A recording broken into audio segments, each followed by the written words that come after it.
Sveiki, aš esu šeimos gydytojas Domas Denisovas. Šiandien YouHealth kviečia pakalbėti apie šeimos sveikatą.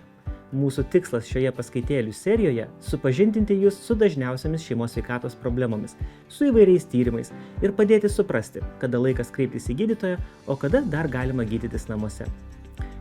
Šiandien pakalbėsime apie vaikų sveikatą, temą, kuri neretai kelia daugiausiai nerimo tėvams. Vaikai gydytojus aplanko dėl pačių įvairiausių priežasčių, nuo profilaktinių vizitų dėl skiepų ar prieš mokyklą iki peršalimo, alergijų ar daugybės kitų ligų. Vaikai serga kiek kitaip nei suaugusieji, jų ligos prasideda greičiau, simptomai būna ryškesni, kartais net labai intensyvūs. Į vaikų ligas dėl to žiūrime atidžiau, norime būti tikri, kad nepraleidžiame nieko rimto. Šios paskaitėlės tikslas – padėti atskirti, kada liga tikrai pavojinga, kada ją galima stebėti, kokius simptomus būtina pastebėti ir kokie tyrimai iš tiesų reikalingi. Aptarsime 3 didelės temas – karščiavimą ir infekcijas, kosulį ir virškinimo problemas – vėmimą, viduriavimą ir pilvo skausmus. Su kiekviena tema taip pat aptarsime, kada reikia kreiptis į gydytoją. Pradėkime nuo dažniausių – peršalimo ligų. Vaikai peršalimo ligomis serga dažnai. Tai viena dažniausių apsilankimo pas gydytoją priežasčių. Iki mokyklinio amžiaus vaikai serga iki 10 kartų per metus. Ir vienas dažniausių jų skundų – karščiavimas. Vaikai dažniausiai karščiuoja aukštai. Temperatūra neretai pakyla iki 39 laipsnių ir daugiau. Bet tai nereiškia, kad karščiavimas pavojingas pats savaime.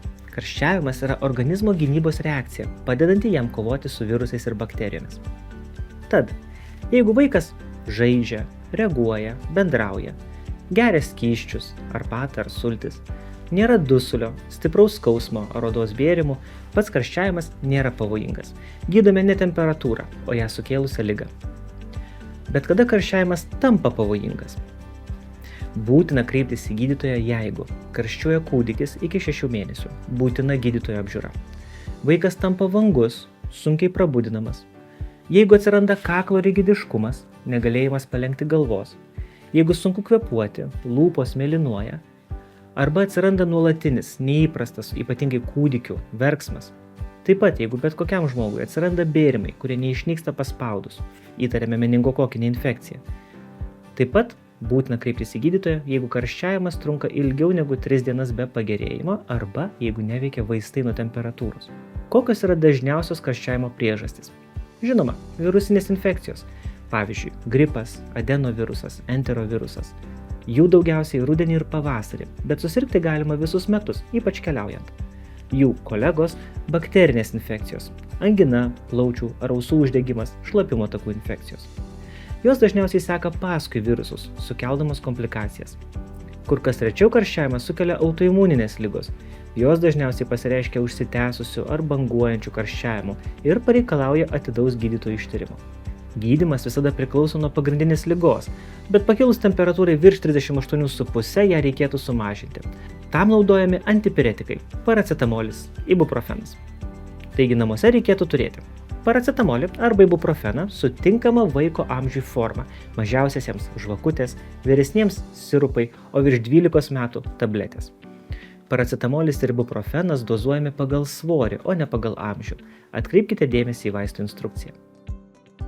Taip pat savo vaistinėlėje naudinga turėti geriamus elektrolitus. Tai rehidrataciniai mišiniai skirti atstatyti organizmo medžiagų pusiausvyrą po intensyvaus karščiavimo ir kartu sekančios dehidratacijos. Taip pat turėkite termometrą, kuriuo pasitikite. Bekontakčiai ausiniai termometrai mažiau tikslus, bet daug patogesnį naudoti. Kosulys – dar viena su peršalimo ligomis susijusi tema, sukelianti daug neramumo ir neaiškumo. Čia labai svarbu suprasti, kosulys yra simptomas, ne liga. Šis simptomas atsiranda ne tik nuo plaučių uždegimo, bet ir nuo gerklės infekcijų, slogos, netgi refliukso. Dažniausios kosulio priežastys yra šios – virusinės infekcijos, peršalimas, iki 95% visų atvejų. Šis kosulys prasideda staiga, dažnai kartu su kitais simptomais, pavyzdžiui, sloga. Laringitas – naktinis lojantis kosulys, dažniausiai sukeltas virusinės infekcijos mažesniems vaikams. Plaučių uždegimas arba pneumonija. Taip pat obstrukcija, svetimkūnis kvėpavimo takuose, retas, bet pats pavojingiausias scenarijus, dažnesnis mažiesiems vaikučiams, kurie visą pasaulį tyrinėja su savo burna. Toliau alergija ir bronchinė astma. Tai lėtinė liga. Dažniausiai atsiranda pamažu, su provokuojančiu veiksniu. Pavyzdžiui, kosulį provokuoja dulkės, katės plaukai ir žiedadulkės. Kaip atskirti, kada kosulys pavojingas? Jeigu matote, kad kvėpuojant įsitraukia šonkauliai, pilve atsiranda duobutė, tai rodo apsunkintą kvėpavimą. Įkvepiant girdite švilpimą, šniokštimą. Vaikas negali pasakyti pilno sakinio be dusulio ar neužsikosėdamas. Taip pat, jeigu kūdikis kvėpuoja iki 60 kartų per minutę arba pamėlynuoja lūpos. Taip pat visados, jeigu vaikas nustoja gerti. Tai signalai, kad reikia skubios pagalbos. Kosulio gydymas priklauso nuo kaltininko. Virusinės infekcijos gydomos pagal simptomus ir vaikas pasveiksta pats. Plaučių uždegimas dažniausiai pareikalauja antibiotikų, o bronchinė astma gydoma specialiais bronchus plečiančiais vaistais. Visgi dažniausiai kosulį sukelia virusai, tad kiek daugiau dėmesio jiems. Pagrindinis tokio kosulio gydymas – laikas ir skysčiai. Svarbu, kad vaikas gautų daugiau vandens, geriausia gurkšnotų šiltus skysčius, arbatą ar kompotą. Taip pat padeda šiltų garų inhaliacijos arba per specialų aparatėlį – nebulizerį. Jeigu gydysime neteisingai, kosulys gali kiek užsitęsti. 3 pagrindinės klaidos. Kosulį malšinantys sirupai viruso neišgydo. Daugelis jų neveikia, o naudojami neteisingai gali net pakenkti. Daugeliu atveju kosulio slopinti net nereikia, jis padeda išvalyti kvėpavimo takus. Slopinimą svarstome tik išimtinai, jei kosulys yra labai sausas, varginantis ir trukdo miegui, ir tik vyresniems vaikams. Taip pat sultys ir saldūs gėrimai blogina gerklės sudirginimą, geriau vengti rūgščių, dirginančių arba labai saldžių gėrimų. Taip pat per šilta kambario temperatūra ir sausas oras. Toks oras džiovina kvėpavimo takų gleivinę ir blogina kosulį. Ta pati daro ir dulkės. Taigi, svarbu gerai kambarius išvėdinti, žinoma, išvedus sergantįjį. Po virusinės infekcijos vaikas gali kosėti ilgai, net 3-4 savaitės. Tai yra visiškai normalu, jeigu nėra karščiavimo ar dusulio. Svarbu, kad kosulys pamažu rimtų. O jeigu nebuvo jokių pavojingų simptomų, bet kosulys užsitęsęs arba susirgimai kartojasi kelis kartus per mėnesį, reikalinga gydytojo apžiūra ir pilnas ištyrimas. Visa tai skamba grėsmingai, bet dauguma vaiko kosulio epizodų yra visiškai nepavojingi ir praeina savaime. Mūsų kita tema kelia tiek pat rūpesčių kaip ir kosulys. Taip, vėmimas ir viduriavimas ir pilvo skausmai. Šios 3 problemos dažnai kelia nerimą ne tik tėveliams, bet ir gydytojams, ypač dėl skysčių netekimo, dehidratacijos. Dažniausios priežastys sukeliančios šios simptomus. Virusiniai gastroenteritai pati dažniausia ir vėmimo, ir viduriavimo priežastis vaikams. Apsinuodijimas maistu, tiek suvalgius pagedusio, tiek persivalgius gero maisto. Alergijos maistui. Jos dažniausiai duoda viduriavimą, mažiau intensyvius pilvo skausmus, silpnesnius skundus. Taip pat vidurių užkietėjimas. Vaikai dažnai skundžiasi pilvo skausmu būtent dėl jo. Rečiausiai, bet pavojingiausiai, ūmios chirurginės būklės. Kūdikėliams invaginacija, vyresniems apendicitas. Jos sukelia intensyvų ūmų pilvo skausmą ir pareikalauja skubios apžiūros. Pradėkime nuo vėmimo. Kada jis pavojingas? Būtina kreiptis skubiai, jeigu vaikas negeria skysčių. Kūdikiams, jeigu jie vemia intensyviai, fontanu. Taip pat, jeigu vėmimas yra su krauju, matomas kavos tirščių vaizdas arba žalias turinys su tulžimi.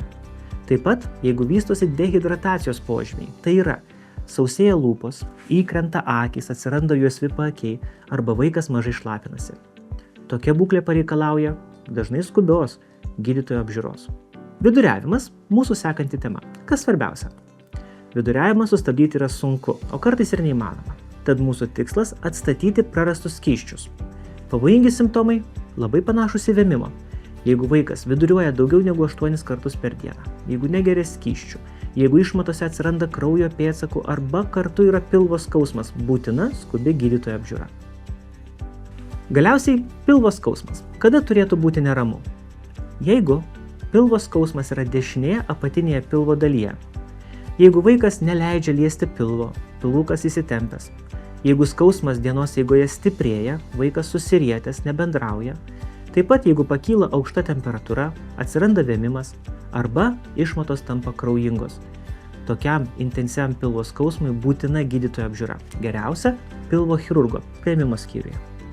Jeigu pavojingų simptomų nėra, dauguma tokių virškinimo sutrikimų praeina savaime. Tuomet svarbiausia – teisinga priežiūra namuose. Pagrindiniai principai yra paprasti. Geriami skysčiai mažomis porcijomis. Jeigu vaikas vemia, neduokite gerti stiklinėmis, tai gali išprovokuoti vemimą. Geriausia duoti po arbatinį šaukštelį skysčio kas kelias minutės.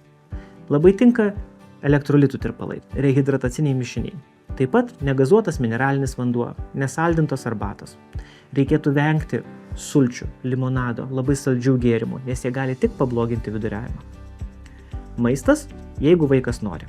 Alinti badavimų nereikia, bet ir primygtinai maitinti taip pat nereikia. Kai vaikas pats paprašo maisto, tinka lengvai virškinami produktai – ryžiai, bulvės, bananai, skrudinta duona, liesa sriuba. Reikėtų vengti riebaus, labai saldaus ar kepto maisto. Labai svarbu poilsis ir ramybė. Dauguma tokių sutrikimų praeina per 1-3 dienas. Svarbiausia stebėti bendrą savijautą. Ar vaikas nori žaisti, ar reaguoja, ar gerai jaučiasi. Jeigu vaikas jaučiasi gerai, simptomai praeina savaime. Dažniausiai antibiotikai nėra reikalingi, o kartais net kenksmingi. Kada reikėtų kreiptis? Jeigu po 2 parų vaiko būklė negerėja, skysčių toleravimas blogėja, atsiranda naujų simptomų, pavyzdžiui, pilvo skausmas tampa lokalizuotas vienoje vietoje, arba vaikas vis daugiau miega, stiprėja vėmimas, būtina pakartotinė gydytojo apžiūra. Vaikai serga dažnai ir tai normalu. Jų imuninė sistema dar mokosi, bet tėvams svarbiausia žinoti, kada stebėti, leisti imunitetui dirbti, o kada jau reikia veikti. Jei ši paskaita padės bent kartą ramiau įvertinti situaciją ar priešingai laiku kreiptis pagalbos, mano tikslas buvo pasiektas. Ačiū, kad rūpinatės savo šeimos sveikata. Iki kitų susitikimų.